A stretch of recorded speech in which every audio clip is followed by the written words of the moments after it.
യാക്കോബിന്റെ ലേഖനം 1-12 പരീക്ഷ സഹിക്കുന്ന മനുഷ്യൻ ഭാഗ്യവാൻ. അവൻ കൊള്ളാകുന്നവനായി തെളിഞ്ഞ ശേഷം കർത്താവ് തന്നെ സ്നേഹിക്കുന്നവർക്ക് വാഗ്ദത്തം ചെയ്ത ജീവകിരീടം പ്രാപിക്കും. മനുഷ്യജീവിതത്തിൽ കഷ്ടങ്ങൾ പ്രയാസമുള്ള അനുഭവങ്ങളാണ്. എന്നാൽ കഷ്ടത ജീവിതത്തിൻ്റെ ഭാഗമാണെന്ന യാഥാർത്ഥ്യമാണ് ബൈബിളിൽ ഉടനീളം കാണുന്നത്. ഉൽപ്പത്തി പുസ്തകത്തിൽ ആദാമിനോടും ഹവ്വയോടും അനുസരണക്കേടിൻ്റെ പിന്നാലെ നടത്തുന്ന ഉടമ്പടിയിൽ തുടങ്ങി ഒടുവിൽ മഹാകഷ്ടത്തിൽ നിന്ന് വന്നവരെന്ന് സ്വർഗത്തിലെത്തിയവരെക്കുറിച്ച് പറയുന്ന വെളിപ്പാട് പുസ്തകം വരെ ഈ യാഥാർത്ഥ്യത്തെ തിരിച്ചറിഞ്ഞ് ജീവിക്കാനുള്ള സന്ദേശങ്ങളാണ് കാണുന്നത്. അപ്പോൾ തന്നെ ബൈബിൾ കഷ്ടങ്ങളെ പല വീക്ഷണങ്ങളിലൂടെ കാണാനും പഠിപ്പിക്കുന്നു.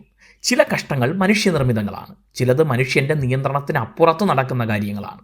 കഷ്ടങ്ങളിലൂടെ ദൈവത്തെ സംശയിക്കാനും ദൈവവുമായുള്ള ബന്ധത്തെ ബലഹീനമാക്കാനും സാത്താൻ ദൈവജനത്തോട് പൊരുതുന്നു. ചില കഷ്ടങ്ങൾ ദൈവമക്കൾ സ്വയം പരിശോധന ചെയ്ത് കുറവുകൾ പരിഹരിച്ച് ദൈവത്തോട് കൂടുതൽ അടുക്കാനായി ദൈവം അനുവദിക്കുന്നു. കഷ്ടതയുടെ തീച്ചൂളയിലാണ് നമ്മുടെ സ്വഭാവം ശുദ്ധീകരിക്കപ്പെടുന്നത്. കഷ്ടങ്ങളിലാണ് ദൈവം നമ്മുടെ അടുത്ത സഹായി എന്ന് മനസ്സിലാക്കുന്നത്.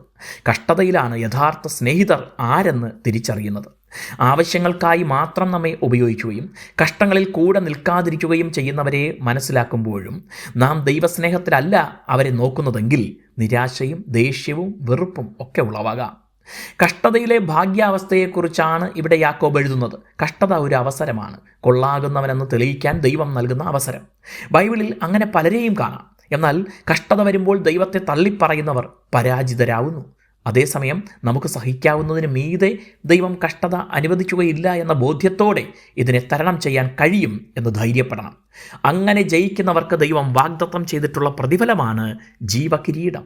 കാരണം അവർ മരണത്തെ ജയിച്ച യേശുവിൻ്റെ പാതയാണ് തിരഞ്ഞെടുത്തത്. Garh bless you.